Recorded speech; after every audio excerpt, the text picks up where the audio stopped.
নমস্কাৰ, মোৰ মৰমৰ অনুৰাগীসকল। মই এতিয়া কইনা ঘৰৰ বিয়ানাম এটা গাম, শুনিবচোন।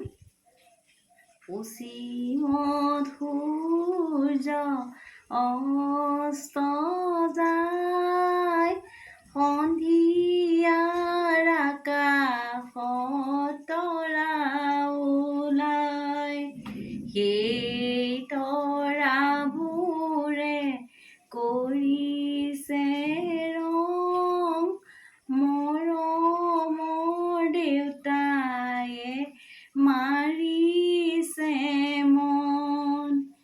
যি মই তুলিলো দানলে বুলি, পুত্ৰ মই তুলিলো পুণ্যলে বুলি। সেই পুত্ৰই মোক পিণ্ড দিব, মৰমৰ জীয়ে খবৰহে পাব। যি গৈ থাকিব দূৰণিৰ বাটত, দেখা নাপাওঁ মই মৃত্যু